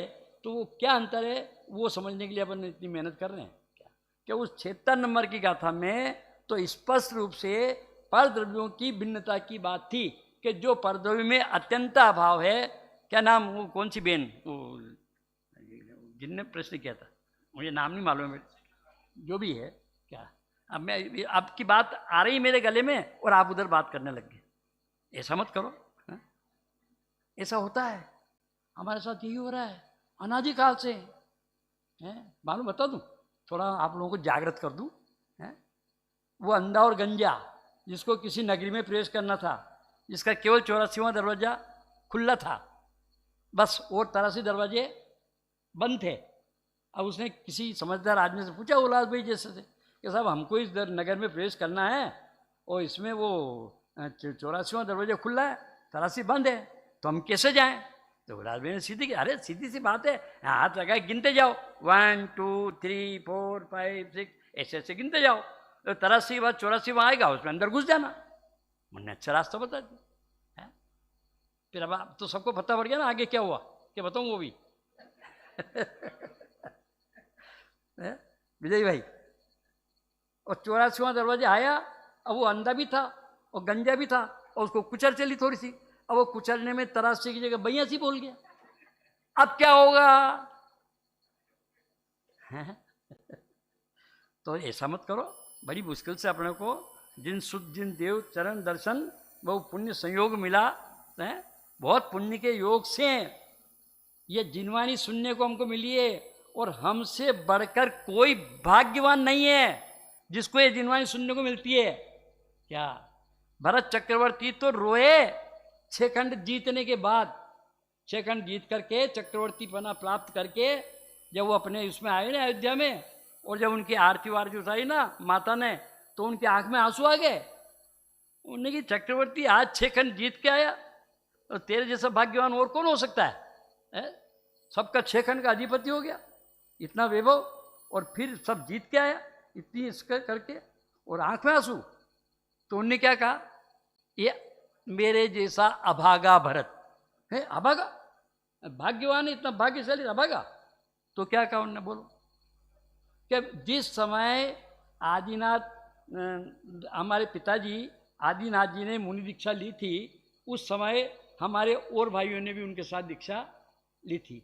और इसके बाद उनको जब केवल ज्ञान हो गया और उनकी जीवध्वनि खिलने लगी, तो हमारे भाई तो सदा काल 24 आवर्स वहाँ रह करके समुचरण में उनकी जीवध्वनि का लाभ उठा रहे हैं। और तेरा ये अभागा भरत है कहाँ गया?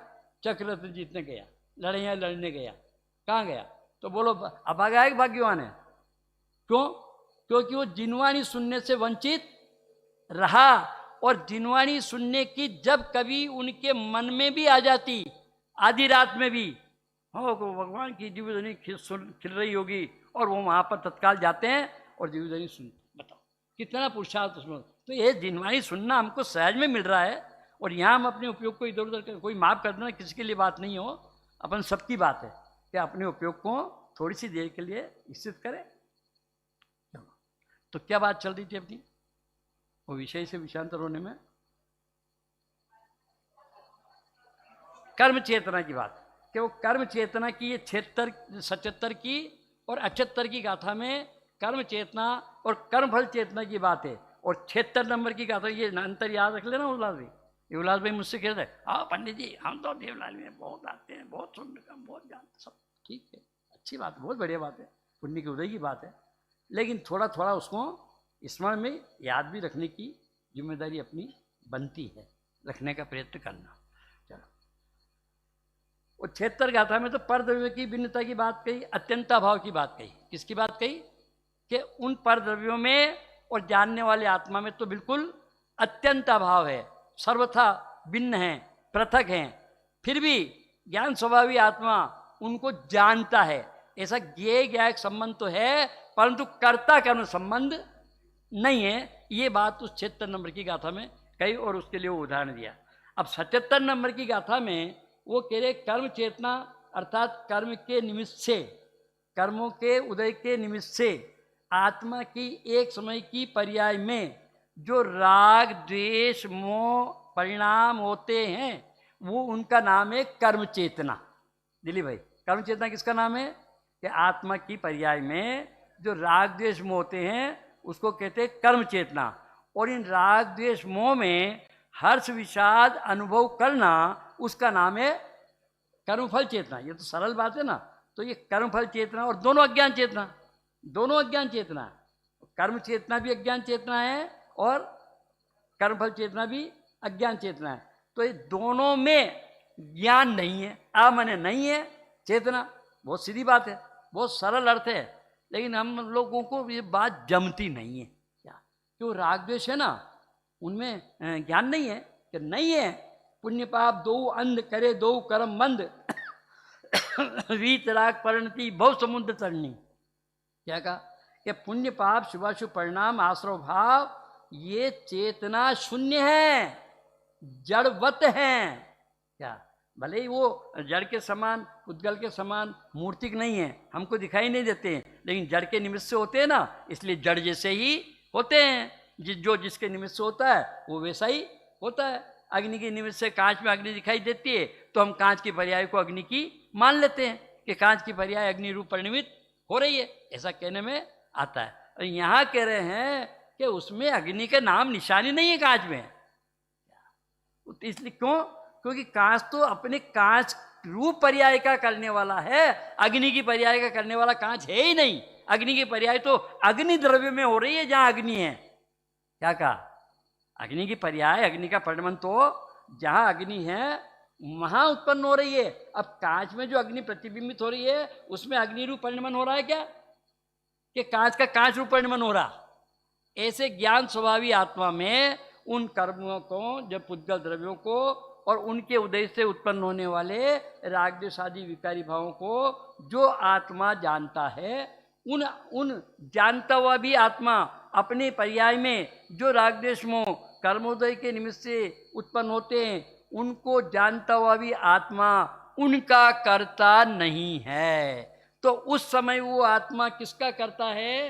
कि उस समय भी वो आत्मा अपने जानन क्रिया, ज्ञान क्रिया का ही करता है, क्योंकि वो जानन क्रिया अपने ज्ञाता द्रव्य से, बहुत ध्यान से सुन लेना, कि वो जानन क्रिया अपने ज्ञाता द्रव्य से प्राप्त विकार और निवृत्ति को प्राप्त होने से उसके आदि मध्य अंत में वही व्याप्त है।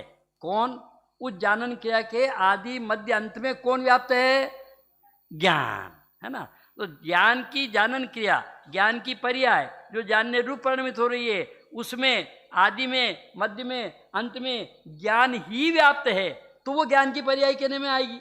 और उसमें ज्ञान व्याप्त नहीं होके अग्नि व्याप्त है कहने में आएगा तो फिर अग्नि की पर्याय कहेंगे। ज्ञान की पर्याय रही कहाँ? कांच की पर्याय रही कहाँ? समझ में आई नहीं बात? ऐसे आत्मा में ये गाथा कहती है आपकी 77 नंबर की गाथा, 76 की समझ आएगी। उसमें बहुत स्पष्ट बात है कि पर द्रव्यों की भिन्नता होने पर भी भगवान आत्मा ज्ञायक स्वभावी होने से उनको जानता है, उनका करने वाला नहीं है। इससे सिद्ध हुआ कि हम पर द्रव्यों में तो कुछ कर सकते नहीं, लेकिन पर द्रव्यों को जानते हैं। हम नहीं, सभी आत्मा सदा काल पर द्रव्यों को जानते हैं, लेकिन पर द्रव्यों में कुछ कर सकते नहीं। ये तो सरलता से कठिनता की ओर बढ़ रहे हैं। ये तो सरल बात हुई। अब कठिन बात क्या?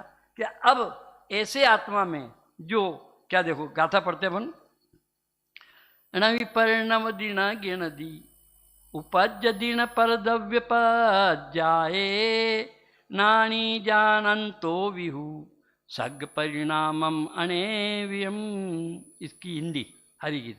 बहुभांति निज परिणाम सब ज्ञानी पुरुष जाना करे, पर द्रव्य पर्यायो न प्रणमे नहीं ग्रहे नहीं उपज। 76 की तो बात हो गई, ये 77 ने बोली क्या? मैंने कहा ना, इनकी गाथाओं का अर्थ तो सरल है, स्पष्ट है। कुंद आचार्य की प्राकृत की गाथाएं भी सरल है, उनका हिंदी अनुवाद भी सरल है, हमको आसानी से समझ में आ जाता है। लेकिन इनका जो भाव है, इनका जो अर्थ है, जिसको अमृतचंद आचार्य ने खोला आत्मख्याति के माध्यम से, वो बहुत विस्तृत और समझने योग्य गंभीर है। अमृतचंद आचार्य के द्वारा समय सार की टीका बहुत गंभीर है और बहुत विस्तृत है। तो क्या कह रहे हैं, इसका अभाव समझना अपने को कि बहुभांति निज परिणाम को ज्ञानी, परिणाम सब ज्ञानी पुरुष जाना करे। वहाँ क्या था 76 नंबर की गाथा में? बहुभांति पुद्गल कर्म सब ज्ञानी पुरुष जाना करे। और यहाँ क्या है? बहुभांति निज परिणाम सब ज्ञानी पुरुष जाना करे। बस ये इतना से अंतर है इन दो गाथा में। अभी दो की बात कर, बाकी और सारे शब्द वैसे के वैसे ही हैं दोनों गाथाओं में। उस 76 में भी केवल वहाँ बहुभांति पुद्गल कर्म सब ये शब्द था, और ज्ञानी पुरुष जाना करे, पर द्रव्य पर्यावरण प्रमेय नहीं ग्रहे नहीं उपजे। और यहाँ भी बहुभांति निज परिणाम सब ज्ञानी पुरुष जाना करे, बस ये इतना निज परिणाम। और वहाँ पुद्गल कर्म, वो बाकी सब वहाँ भी है, सब यहाँ भी है।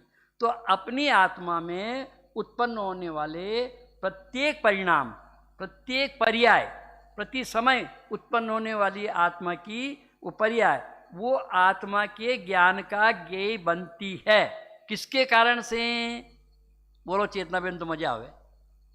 अरे परिणामक तो शक्ति के कारण से, इसलिए मैंने वो शक्ति बोली थी ना, एक परिणामक तो नाम की शक्ति है, जिससे परिणाम शक्ति के कारण से तो आत्मा जानता है, पर को भी जानता है और स्वयं को भी जानता है, और परिणामगत शक्ति के कारण से आत्मा अपने जानने में भी आता है और पर के जानने में भी आता है, पर के जानने में भी आता है और अपन को भी अपने जानने में भी आता है।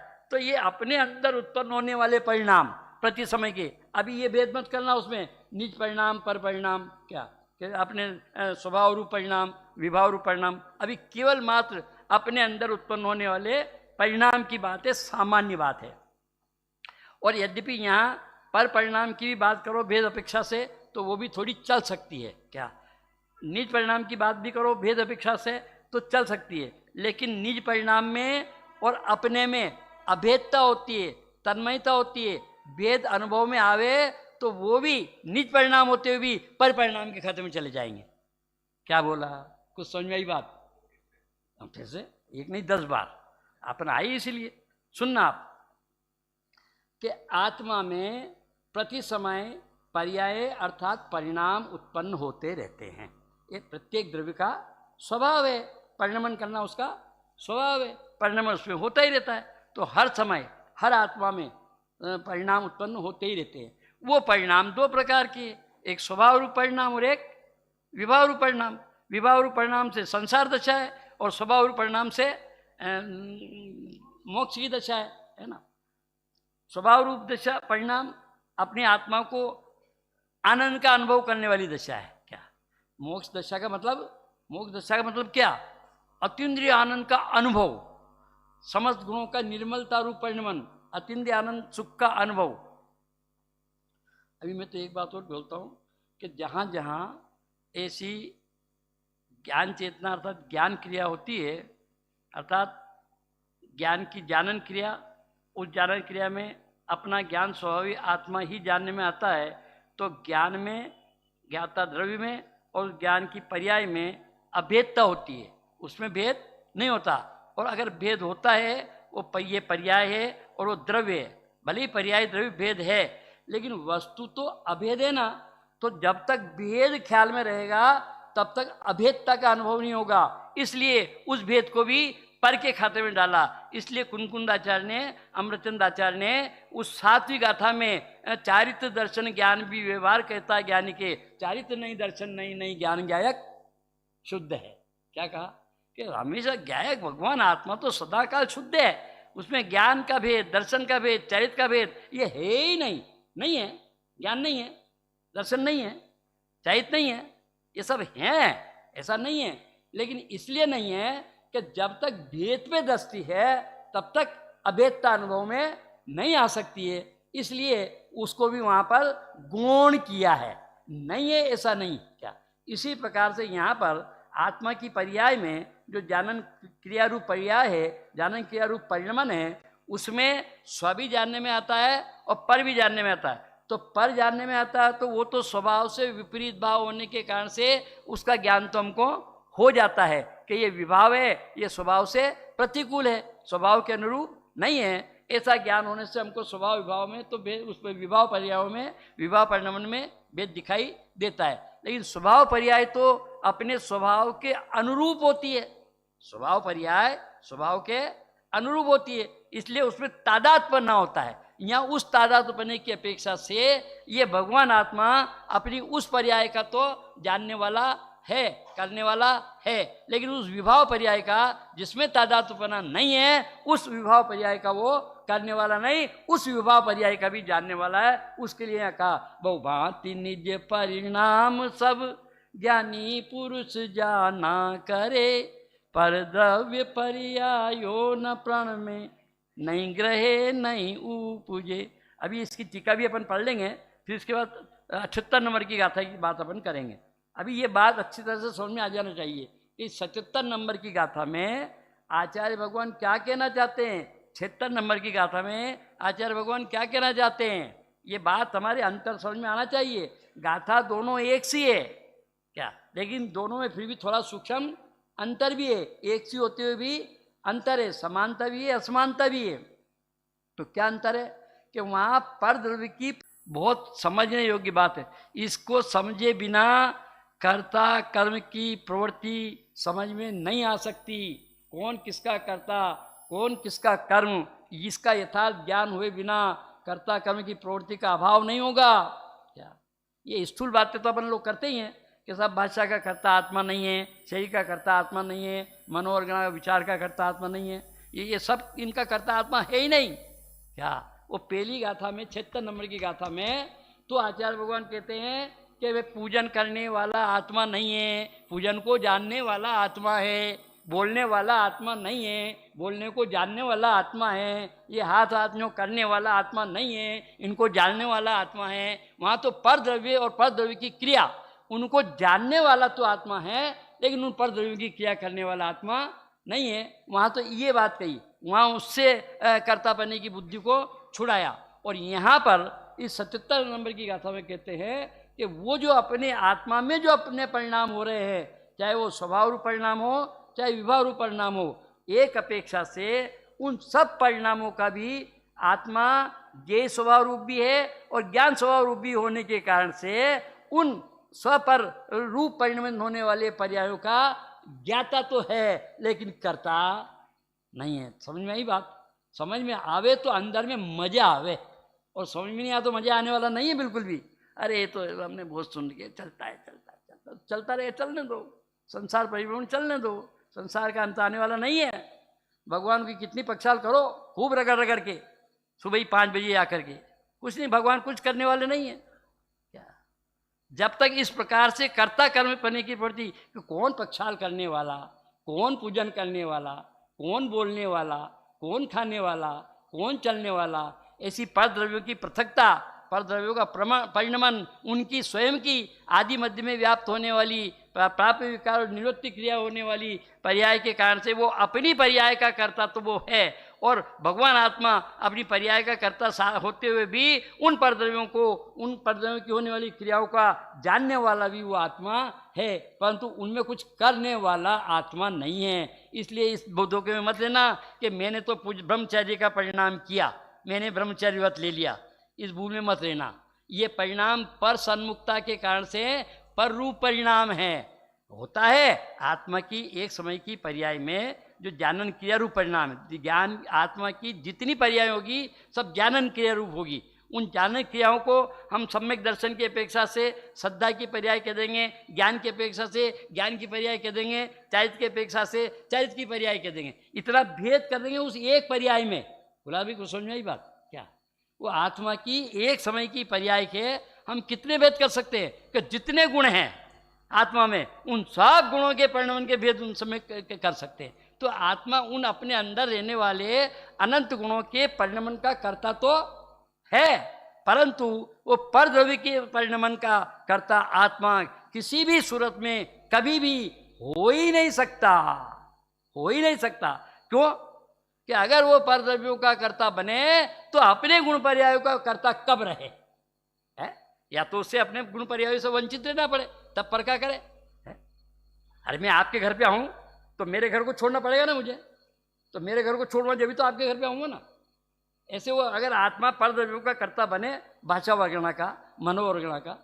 अभी ये बात मत कहना साहब जिनवाणी में तो वर्णन है जो हमें पूजन के परिणाम आते हैं, हमें स्वाध्याय के भाव आते हैं, हमें ऐसे भाव आते हैं, ये आते हैं बराबर, जिनवाणी में भी है, लेकिन वो सब निमित्त नैमित्तिक की अपेक्षा से कथन है। वहाँ सब वस्तु उन अन्य द्रव्यों का निमित्त का ज्ञान कराने के लिए कथन है। क्या जिनवाणी में जितना भी निमित्त की अपेक्षा से कथन आता है वो सब निमित्त का ज्ञान कराने की अपेक्षा से आता है, निमित्त से कार्य होता है। इस अपेक्षा से जिनवाणी में वो कथन निमित्त का नहीं है। क्या कहा?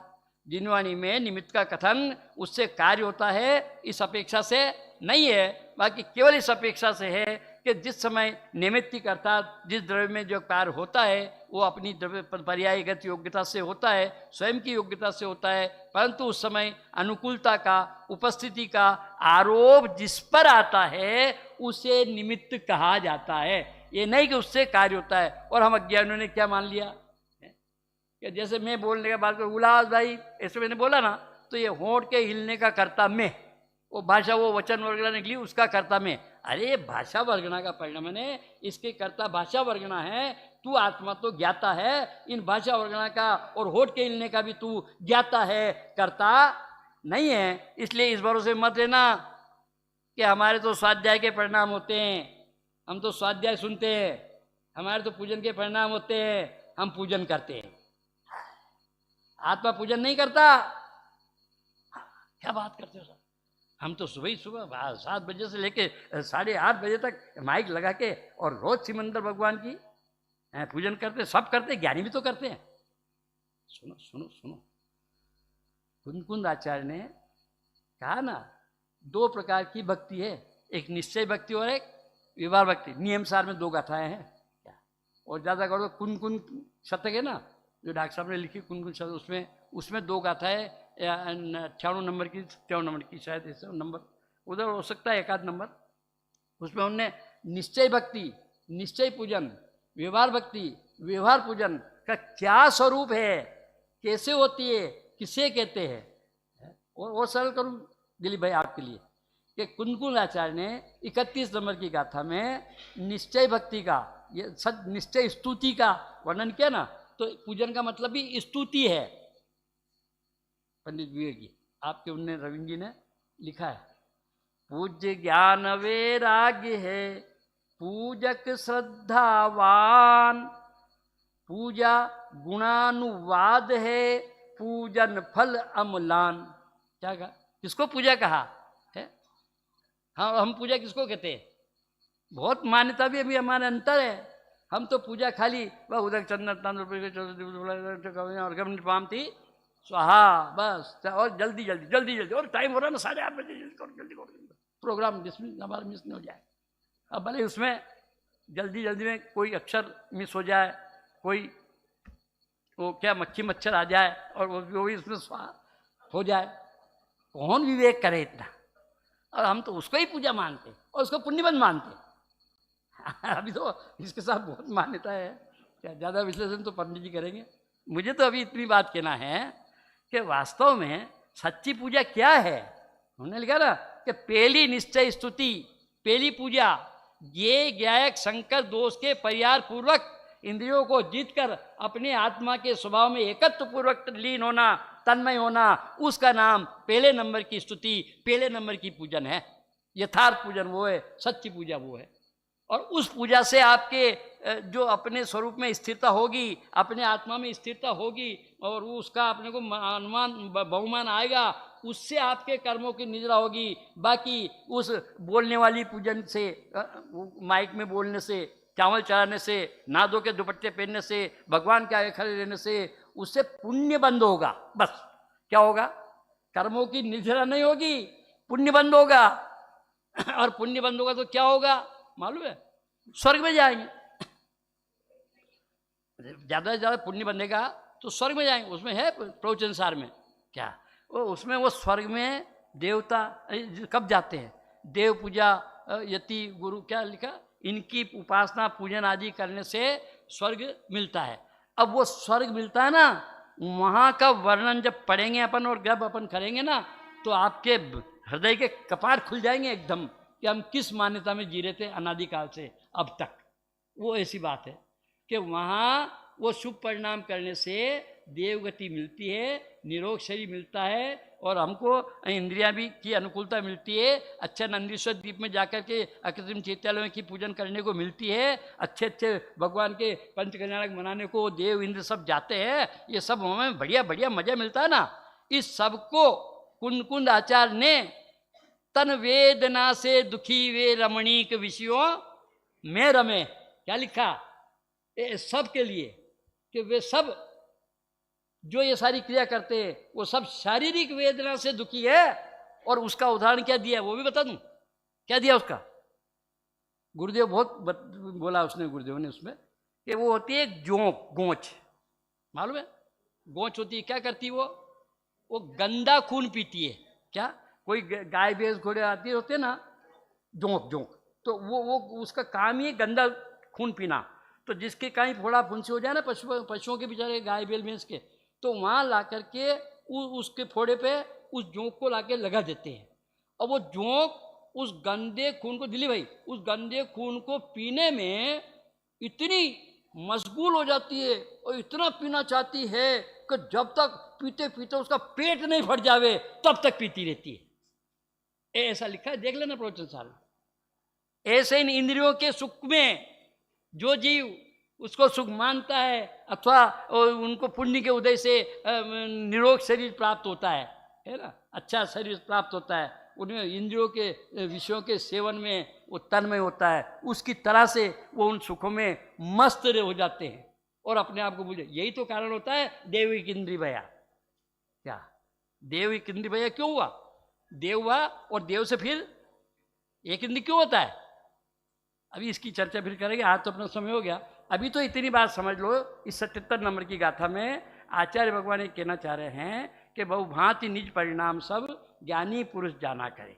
कि जो ज्ञानी होता है अर्थात जिसको अपनी आत्मा ज्ञान स्वभावी ऐसा ज्ञान श्रद्धान और अनुभव में आया है, वो अपने अंदर उत्पन्न होने वाले सभी प्रकार के परिणामों का ज्ञाता है, लेकिन परद्रव्यों का कर्ता, परद्रव्य के परिणामों का कर्ता तो उस समय भी वो नहीं है। परद्रव्य के परिणाम का तो ज्ञाता तो है, लेकिन परद्रव्य के परिणाम का भी कर्ता वो नहीं है, अर्थात कर्म चेतना का करने वाला भी आत्मा नहीं है। अब कल इसकी टीका के साथ अपन इसके कर्मफल की चेतना की बात विशेष रूप से करेंगे।